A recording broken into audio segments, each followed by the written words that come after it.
नमस्कार, स्वागत है आप सभी का सुजस सारांश की इस क्लास में। मैं हूं आपके साथ विपिन कुमार शर्मा। इस क्लास में हम पढ़ते हैं राजस्थान का करंट अफेयर्स, जिसका आधार होता है राजस्थान सरकार की सुजस पत्रिका।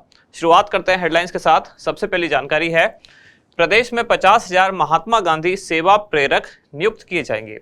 एक तरह की कुछ नई एक तरह की भर्तियां हैं जिनका जो कार्यकाल है वो 1 साल के लिए होगा। सरकार ने इनके लिए मानदेय तय किया है 4500 रुपये प्रति माह। अब क्या है इसका सिस्टम, नियुक्ति इनकी कैसे होगी, यानी कि चयन प्रक्रिया कैसे होने वाली है, सारी चीजें हम देखने वाले हैं। फिर है 401 राजकीय कॉलेजों में ओपन जिम खोले जाएंगे। अगली जानकारी, नए 15 जिलों के लिए 606 पद सृजित होंगे।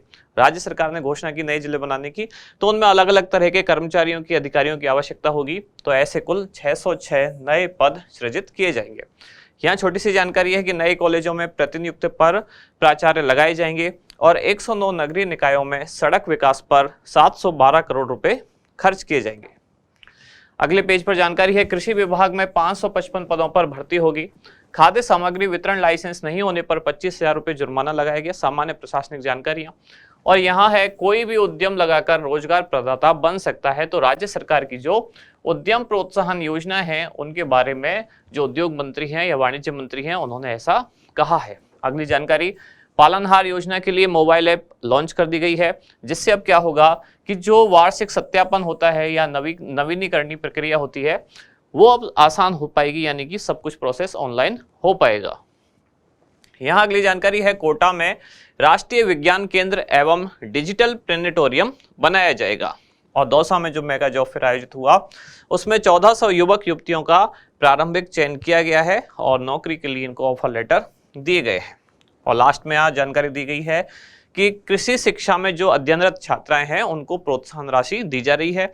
यह बढ़ा भी दी गई है, बढ़कर कितनी हो गई है, अगर सीनियर सेकेंडरी में 15,000 रुपये, ग्रेजुएशन और पोस्ट ग्रेजुएशन के लिए 25,000 रुपये और पीएचडी के लिए 40,000 रुपये। इस वाली योजना को भी देखने वाले हैं। इंडेक्स हमारा क्या है आज, 4 मुख्य जानकारियां। सबसे पहले 50,000 महात्मा गांधी सेवा प्रेरक नियुक्त किए जाएंगे। उसके बाद कोटा में बनाया जाएगा राष्ट्रीय विज्ञान केंद्र एवं डिजिटल प्लेनेटोरियम। फिर पालनहार योजना के लिए मोबाइल ऐप लॉन्च की गई है। और लास्ट में कृषि शिक्षा में अध्ययनरत छात्राओं को प्रोत्साहन योजना। शुरुआत करते हैं सबसे पहले किससे, महात्मा गांधी सेवा प्रेरक, जिनकी कुल संख्या कितनी होने वाली है, 50,000 इनकी नियुक्ति होगी। तो क्या है ये महात्मा गांधी सेवा प्रेरक और इनका उद्देश्य क्या है, यानी कि इनका काम क्या है। पहले सरकार ने अपना एक उद्देश्य तय किया है। सरकार का एजेंडा ये है कि जो महात्मा गांधी के विचार हैं उनका प्रचार प्रसार किया जाए, घर घर तक पहुंचाया जाए। अब इसके लिए उनको चाहिए कुछ लोग, तो उन्हीं को नाम दिया गया है महात्मा गांधी सेवा प्रेरक, जिनको 1 साल के लिए नियुक्त किया जाने वाला है। इस संदर्भ में हाल ही में मुख्यमंत्री ने महात्मा गांधी सेवा प्रेरकों की चयन प्रक्रिया और नियमों के प्रस्ताव का अनुमोदन किया कि कैसे कैसे इनका चयन किया जाएगा, क्या इसके नियम रहने वाले हैं। तो मुख्यमंत्री द्वारा एक तरह से जो प्रस्ताव है उसका अनुमोदन कर दिया गया है।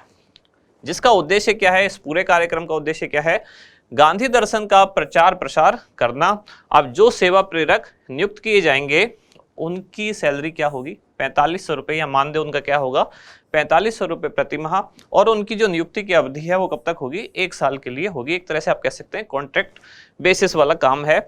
और जो न्यूनतम शैक्षणिक योग्यता इनकी कितनी होनी चाहिए, तो 12वीं क्लास न्यूनतम शैक्षणिक योग्यता की बात हो रही है, मतलब कम से कम 12वीं क्लास पास हो या 12वीं के इक्विवेलेंट जो परीक्षा है, कोई समकक्ष परीक्षा है, वो इन्होंने उत्तीर्ण की हो।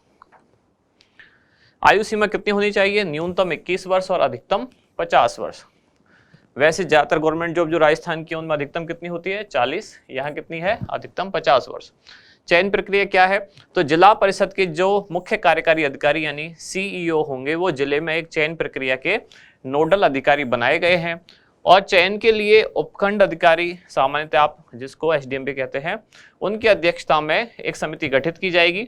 और फाइनल जो कमेटी गठित होगी किसकी अध्यक्षता में, कलेक्टर की अध्यक्षता में, जिला कलेक्टर जो होंगे, ये इन प्रेरकों का अंतिम अनुमोदन तय करेंगे। और राजस्थान सरकार का जो शांति एवं अहिंसा निदेशालय है, इसके माध्यम से चयनित जो अभ्यर्थी हैं उनकी फाइनल सूची जारी की जाएगी। फिर इसके बाद अगली जानकारी है, कोटा में बनाया जाएगा राष्ट्रीय विज्ञान केंद्र एवं डिजिटल प्लेनेटोरियम। क्या है ये राष्ट्रीय विज्ञान केंद्र, ये आप कह सकते हैं जैसे कि जैसे बिरला ऑडिटोरियम में जयपुर में अगर आपने देखा हो, या विज्ञान केंद्र जो है, साइंस एंड टेक्नोलॉजी वाले जो केंद्र होते हैं, वहाँ क्या होता है कि अलग अलग तरह के मॉडल्स बना के साइंस की जो अलग अलग चीज़ें हैं, जो घटनाएं हैं, उनको प्रदर्शित किया जाता है ताकि स्टूडेंट्स को या आम जनता को भी आम भाषा में समझ में आ सके। बहुत सारी खगोलीय घटनाएं कैसे होती है, तारामंडल जैसे है यहाँ जयपुर में भी, तो इस तरह की बहुत सारी जो खगोलीय घटनाएं उनको देख सकें, साइंस के बहुत सारे जो प्रोजेक्ट हैं उनको आप समझ सकें, तो इनको मॉडल्स के थ्रू यहाँ समझाया जाता है, जिसका उद्देश्य क्या है? उद्देश्य ये है कि आम जनता में और विद्यार्थी वर्ग में विज्ञान के प्रति रुझान डेवलप करना। तो हाल ही में कोटा में राष्ट्रीय विज्ञान केंद्र एवं डिजिटल प्लेनेटोरियम की स्थापना हेतु मुख्यमंत्री द्वारा 7.4 करोड़ रुपए के वित्तीय प्रस्ताव को मंजूरी प्रदान की गई है, जिसका उद्देश्य क्या होगा? विद्यार्थियों में और आम जनता में जो विज्ञान है उसके प्रति रुचि पैदा करना। तो इस केंद्र पर विद्यार्थी और आम जनता दैनिक जीवन में विज्ञान की भूमिका और खगोलीय घटनाओं के जो रहस्य हैं उनको मॉडल्स के जरिए समझ सकेंगे। यानी एक तरह का उनका मॉडल यहाँ बना के प्रदर्शित किया जाएगा कि बहुत सारी खगोलीय घटना कैसे होती हैं, सूर्य ग्रहण, चंद्र ग्रहण, ये सारी स्थितियां कैसी होती हैं, उन चीज़ों को मॉडल के जरिए यहाँ समझाया जाएगा। विज्ञान के सिद्धांतों को सरलता से समझाने हेतु यहाँ fun, science and theme galleries का भी निर्माण किया जाएगा। फिर इसमें एक 80 दर्शक क्षमता का अत्याधुनिक डिजिटल प्लेनेटोरियम भी बनाया जाएगा, या दर्शक बैठ के देख सकेंगे इन घटनाओं को, इनके मॉडल्स को। साथ ही विद्यार्थियों में विज्ञान के प्रति रोचकता बढ़ाने के लिए और विभिन्न प्रतियोगी परीक्षाओं का भी यहाँ आयोजन किया जाएगा। आगे बढ़ते हैं, अगली जानकारी, पालनहार योजना के लिए मोबाइल ऐप।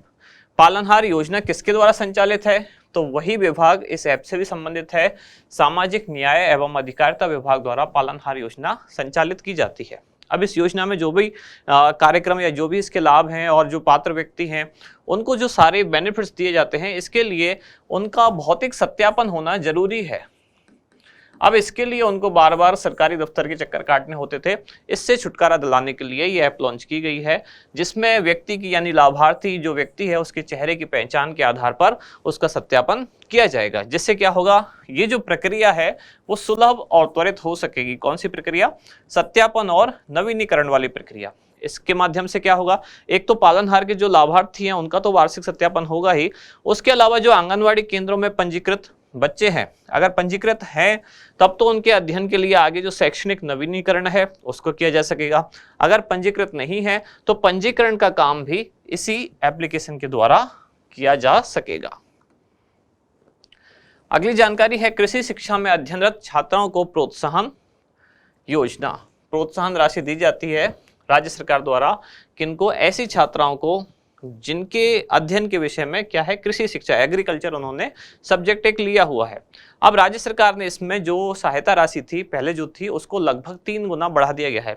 इसमें 3 कैटेगरी हैं। एक तो 12th पास तक, 11वीं 12वीं या सीनियर सेकेंडरी कह सकते हैं आप। एक हो गया अंडर ग्रेजुएशन यानी कि ग्रेजुएशन और पोस्ट ग्रेजुएशन, और तीसरा हो गया PhD। 3 तरह की इसमें कैटेगरी हैं। तीनों में अलग अलग सहायता राशि है, तीनों में बढ़ा दी गई है। इसके तहत क्या हुआ? कृषि विषय पढ़ने वाली छात्रों को दी जाने वाली जो प्रोत्साहन राशि है उसको लगभग 3 गुना तक बढ़ा दिया गया है। सभी में 3 गुना नहीं, 3 गुना तक बढ़ाया गया है। देखते हैं बढ़कर अब कितना हो गया और पहले कितना था। तो अगर 11वीं और 12वीं कक्षा की छात्रा है जो एग्रीकल्चर सब्जेक्ट पढ़ रही है, पहले इनको प्रतिवर्ष 5,000 रुपये दिए जाते थे, जिसको अब बढ़ाकर कर दिया गया कितना? 15,000 रुपये वार्षिक। तो यहाँ तो एग्जैक्टली कितना हो गया? 3 गुना हो गया। अगर स्नातक और स्नातकोत्तर यानी कि ग्रेजुएशन और पोस्ट ग्रेजुएशन में एग्रीकल्चर पढ़ने वाली छात्राएं हैं, इनको प्रतिवर्ष पहले 12,000 रुपये दिए जाते थे, जो अब कितने हो गए हैं? 25,000। तो यहाँ कितना हो गया? ये लगभग हो गया 2 गुना। और अगर छात्रा PhD में अध्ययन कर रही है और वो भी किससे? एग्रीकल्चर के किसी सब्जेक्ट से, तब इनको पहले 40,000 रुपये पहले 15,000 रुपये दिए जाते थे, अब इसको बढ़ाकर कितना कर दिया गया है? 40,000 रुपये, जो कि अधिकतम 3 वर्ष तक ही दिए जाएंगे। तो यहाँ भी लगभग 2.5-3 गुना राशि में बढ़ोतरी कर दी गई है। योजना का संचालन किसके द्वारा किया जाएगा? तो राजस्थान सरकार के कृषि विभाग द्वारा योजना का संचालन होगा। लास्ट में हमारा अभ्यास प्रश्न क्या है? राष्ट्रीय विज्ञान केंद्र एवं डिजिटल प्लेनेटोरियम निम्नलिखित में से कौन से स्थान पर बनाया जाएगा? जयपुर, कोटा, उदयपुर या जोधपुर? क्या होगा सही जवाब? बताएं आप कमेंट्स में। हम मिलते हैं कल अगली न्यूज के साथ अगली क्लास में। धन्यवाद।